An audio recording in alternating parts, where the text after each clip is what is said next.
Merry Christmas, everyone. Welcome to Colorado Inside Out. I'm your host, Dominic Dizzuti. Thank you very much for joining us. In line with the longtime Colorado Inside Out tradition, tonight we're taking a look back at prominent stories and issues from 2015. And of course, we are in full regale to do such a thing.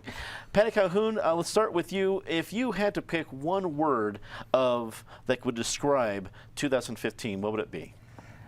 This year has been so amazing that I have to create a new word, and it's a combination of tense and grumpy. Yes, it's Trumpy. 2015 is the Trumpiest year I've seen. Dave Gold from the Independence Institute and DU Law School. I have absolutely no idea how you can follow that, but if anyone can, you can. It's all yours. Your one word. I don't think I have to use two words, actually. Fundamentally transformed. Candidate Obama promised in 2008 to fundamentally transform the United States, and at this point, I think there's no doubt that he has. Eric Sonneman, political analyst. The floor is yours. Your one word to describe 2015. One word or phrase. We'll do that. We'll open it up a little bit. I sorted through many options. I finally came down on unhinged. I think whether it's our political system, the budding presidential race that's now getting into full boil, the world situation, the debates we're having in this country, it strikes me as a rather unhinged and problematic year. And round out the panel, Panfield Tate, attorney with QTAC Rock, and a long-term state lawmaker. Your one word or phrase for 2015? Broken. Both the political conversation, the civic conversation, the lack of functionality between the federal government from the executive and the legislative branch, broken. The Aurora Theater trial dominated the summer of 2015 and it rehashed the national discussion of the death penalty in addition to mental health issues. Although the perpetrator in this case, as well as the defendant in the Farrows Bar trial, were both sentenced to life in prison. With the impending case of the shooter of the Colorado Springs Planned Parenthood facility, the discussion is sure to come back around. Patty, what do you feel as you look back at both the Aurora Theater trial, which was the biggest one, the Farrows trial? What are some of the things you took back from it? Well, the Farrows trial is the quicker one to deal with, which is, I can't believe they really went with they tried to get the death penalty in Denver. We know in Denver, juries just don't go for death penalties. So in that case, they wasted some time on it. But when you talk about the real waste of time, the James Holmes tragedy, the poor victims and their friends who had, their survivors, who had to continue on and go through, wait years before the trial came, when there could have been a plea agreement where we would have seen James Holmes locked up for his entire life. That was just a shame, because what we wound up with is James Holmes locked up for his entire life. But when I talked about grumpy and tense, these trials are going to bring us back to grumpy and tense again. When we talk about Robert Deere, it brings up the issue of the death penalty. The state is still has mixed feelings on it. We've not had the discussion we wanted to have. We are going to talk about mental health again. We still have not solved how do you identify these people who are going to go out and shoot. And you know what? It's not going to be their passport. These are Americans in this country who have not been identified as someone who is going to go out and do something so heinous. And we're also going to be talking about guns again. So we are going to be Trumpy a lot on these issues next year. I think that's a very good way to put it. David, it looks, I think with the Aurora Theater trial, there were some people split in the community of even wanting to go through it. Some people understood that some of the victims did want to see the trial take place. Some of them just wanted to see a plea deal and go through with it. At the end of the day, what do you think the effect of the trial has made for the community? I think it was constructive, and I think the District Attorney Brockler's decision to seek a capital sentence was based on careful consultation with the large majority of the families of the victims, and certainly some of the surviving victims who were seriously wounded. The trial went very well. This was the opposite of the nadir of the American criminal justice system in our memories, the O.J. Simpson trial. the lawyers on both sides were very good and professional. The judge was very good, and the jurors who ended up making the final decisions were conscientious and thoughtful. They rejected the claim that Holmes was not guilty because of his mental illnesses.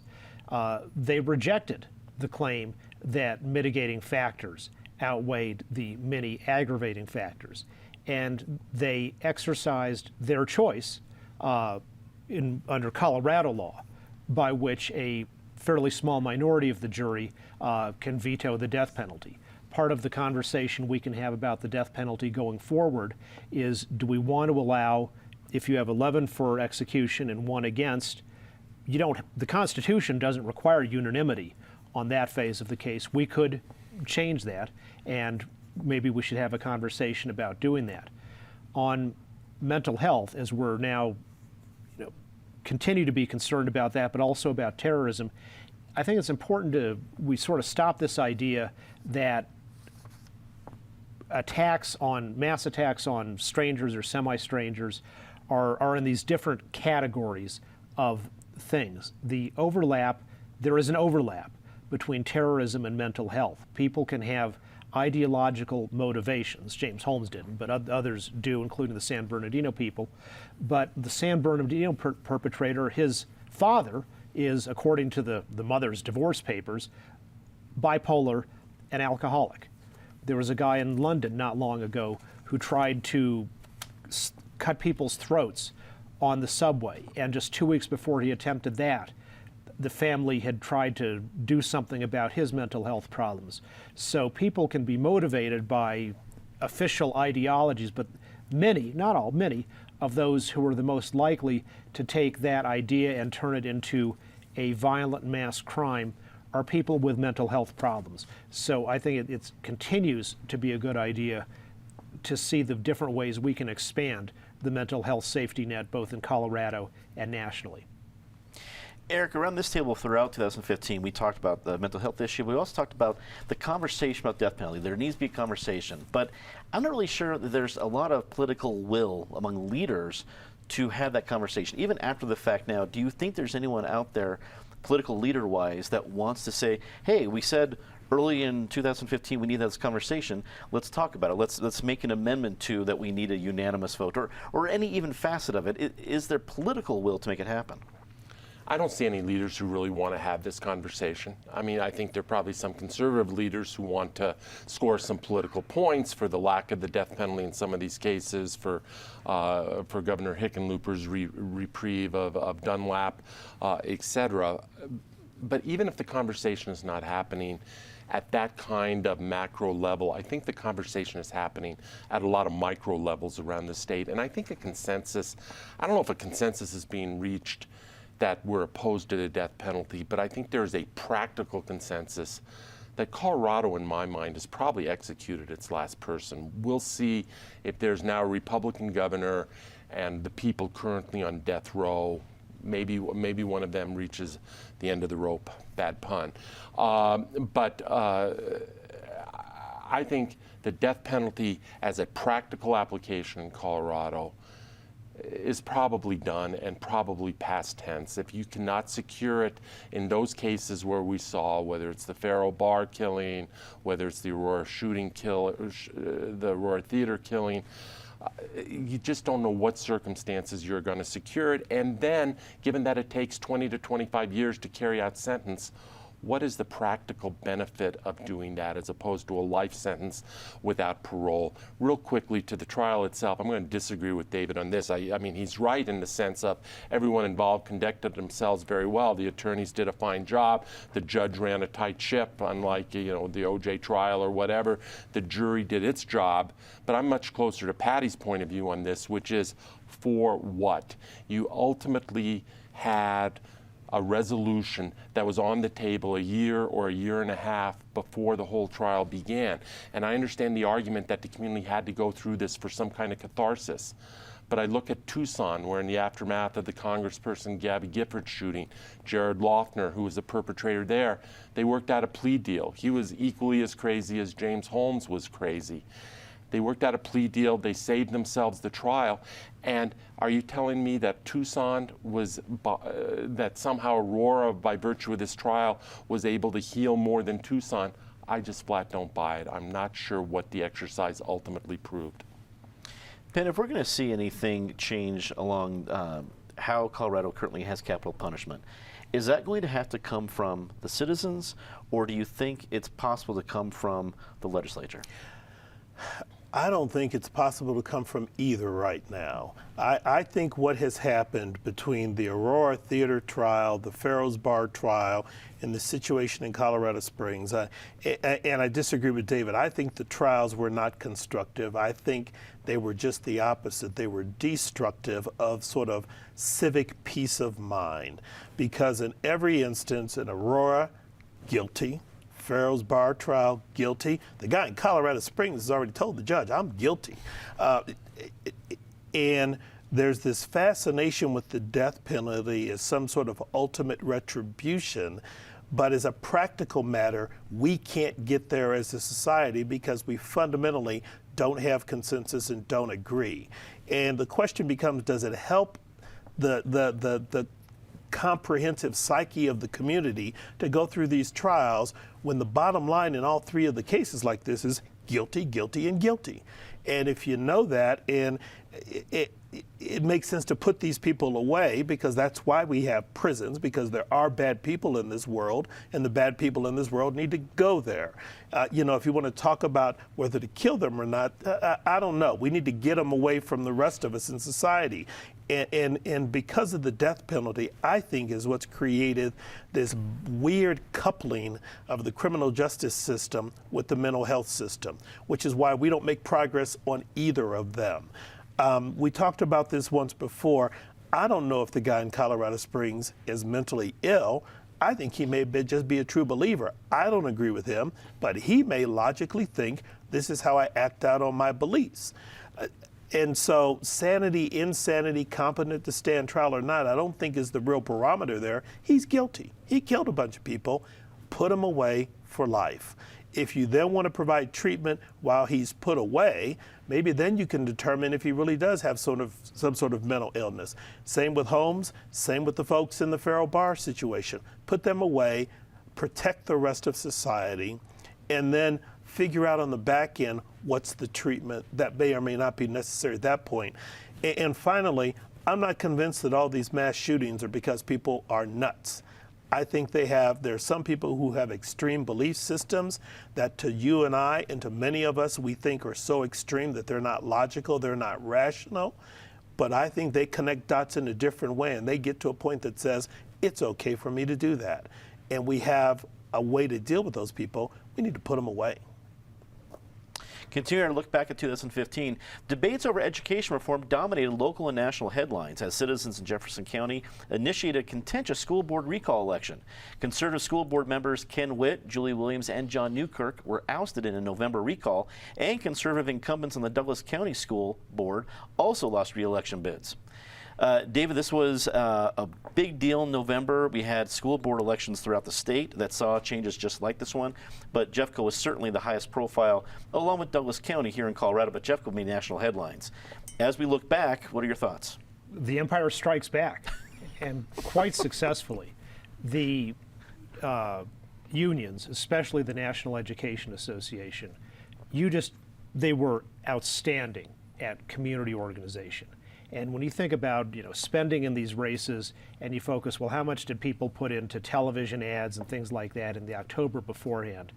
That's a drop in the bucket to where the real important spending happened.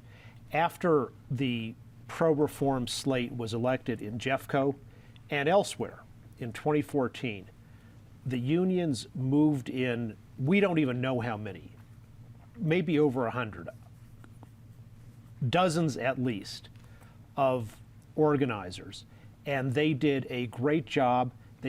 Among the ways that they did a great job was they stayed below the radar, and they organized and they agitated, but they weren't out front, but they got local people activated to go out front and be the face of the movement, of the anti-reform movement.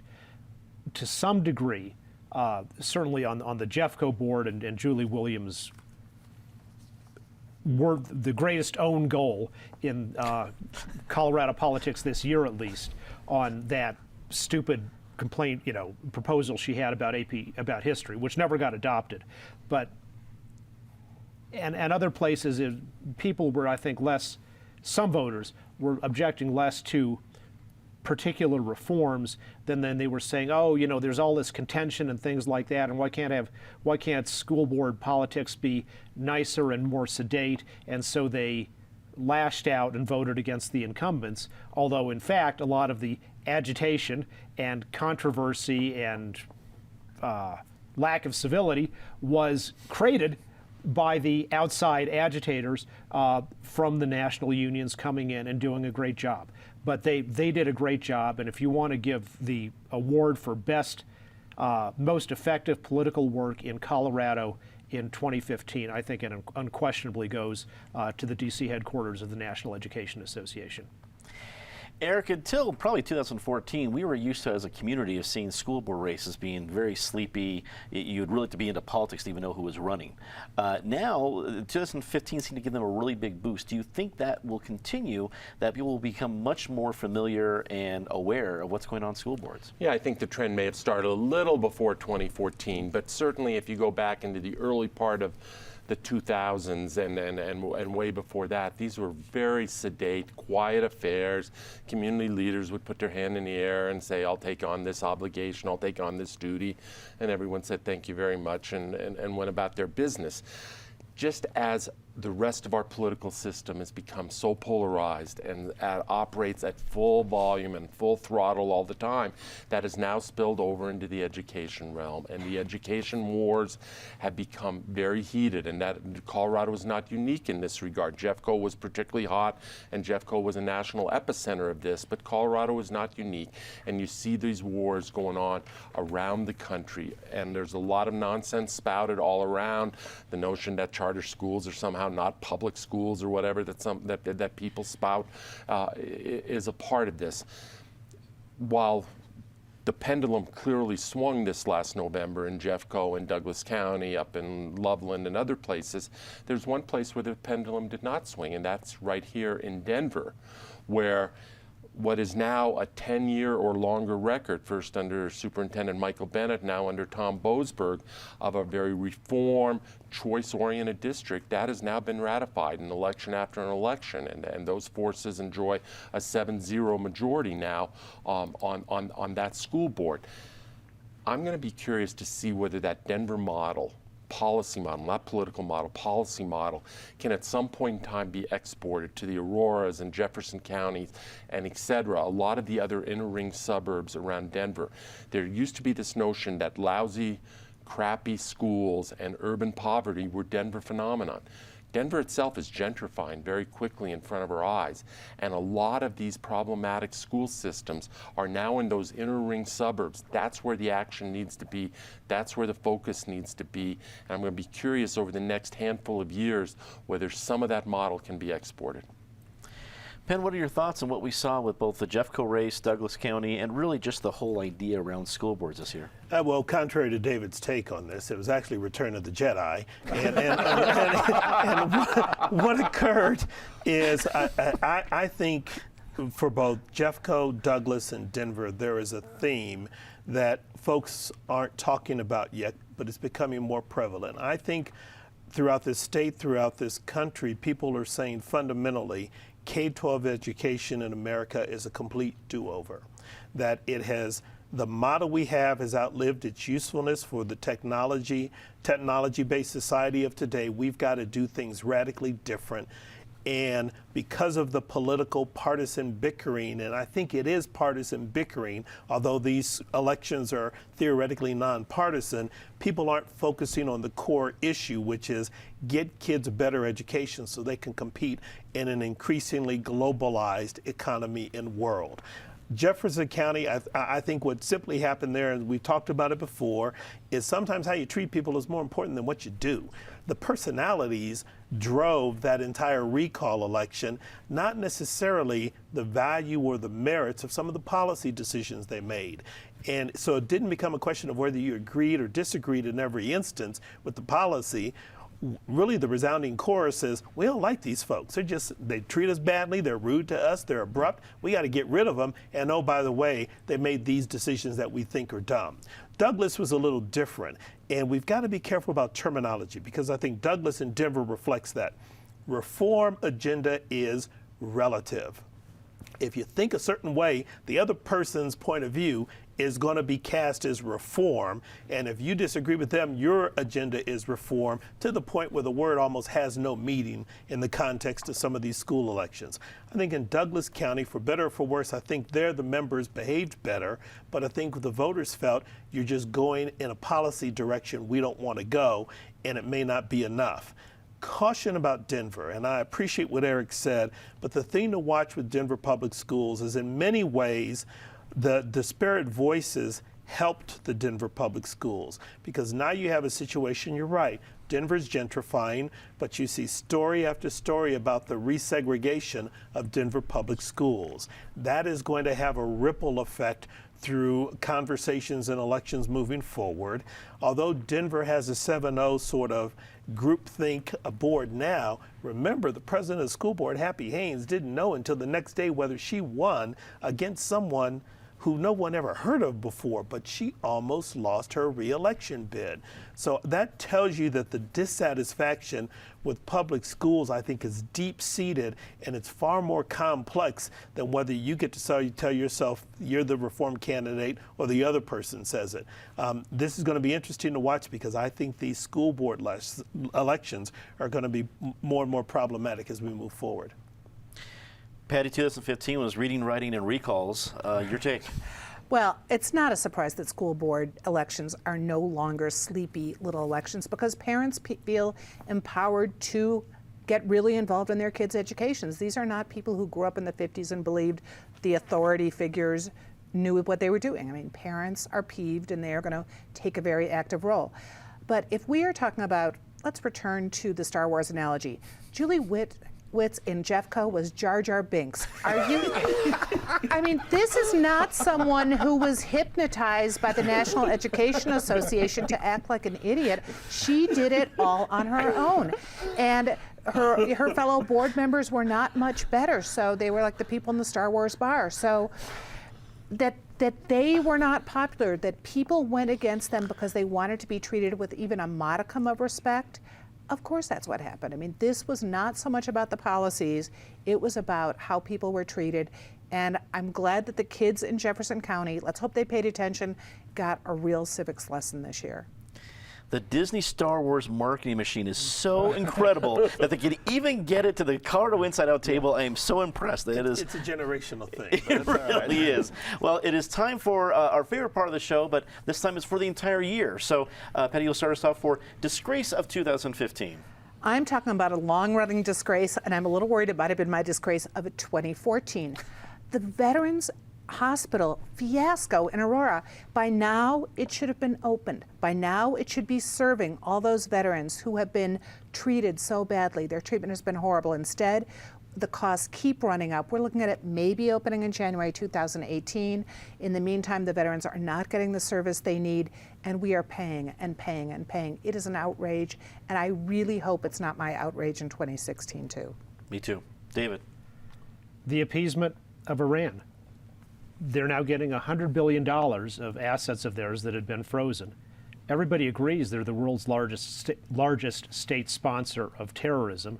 By the size of their economy, it's the equivalent of like giving trillions of dollars to the United States government.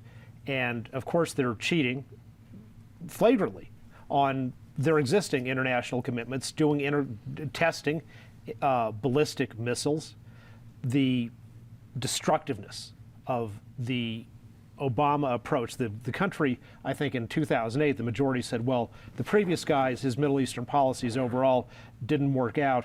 And it's kind of amazing to see some guy who can make things an even more catastrophic failure in the Middle East, including a disastrous withdrawal from Iraq, which is partly responsible for the existence of ISIS today. Disgrace of the year, Eric, your choice. It's been a tough year, so there are many directions to go. I'm just going to go in a macro sense to our political system. We started the show talking about it, but our political system is dysfunctional on steroids these days. And the best indication I have of that, or I can present of that, is the two front-running candidates as we close this year for the presidential nomination. And to be clear, I'm not equating them. They are not the same person. They have their own issues. On the Republican side, Mr. Trump is a buffoon, is a demagogue, is an embarrassment, and anyone who is seriously considering him as the next president of the United States should really question perhaps their civic participation or their civic engagement. On the other side, Hillary Clinton, you don't question her bona fides or her credentials, but you certainly question her ethical values and the moral compass she brings to her career and to this race. And the fact that that is where support is gravitating here at the end of 2015, a long way to go from here to next November. But the fact that that's where we are right now, to me, is symptomatic of this political system. Penn. Sort of related to Eric's point, but I don't equate it with the candidates. I equate it with our society and us as Americans. We can do better than this. We are getting polarized to the point where we can't make decisions, and we don't talk about the things that unify us, sort of the founding principles of our country, how we can collectively come together and make a better community. It's become a winner-take-all process, and some of what we're seeing reflected in our choice of candidates is a direct function of what we are talking about in our neighborhoods, in our cities, and in our communities. We've got to be bigger and better than this, and we've got to find a way to redirect the political discourse so that local, state, and national government works with and for us, not in opposition. We've said a lot in 2015. We said a lot on this show. So say something nice about the year, but very quickly. Joyce Meskis, who came up with a way to guarantee that the Tattered Cover, a great Colorado institution, continues after she retires. David. As they say at Hanukkah, a great miracle happened here, and to amplify what Penn said, a great miracle happened here in the United States with the founding and with our founding principles, and if we return to them, the country will make it. You're here. Eric. The fact that in 1939, we were, as a country, very tough on refugees, but we let a few refugees in, including both of my parents. Let's keep our heads about us in terms of refugee policy and not repeat the mistakes of the past. Who would be very proud of that sweater, by the way. Penn. Us. All is not lost, despite of what I said about the disgrace. Colorado Gives Day reflects the fact if we can come together as a community and give $28 million to nonprofits, we have an abundance of hope and opportunity. We just need to capitalize on it and take advantage of us. That's all the time we have tonight. Thanks for tuning in. On behalf of our entire station, thank you for your support this year. And be sure to tune in next week for our look ahead to 2016. For everyone here at Channel 12, I'm Dominic Dezzutti. Merry Christmas, and thanks for watching. Good night.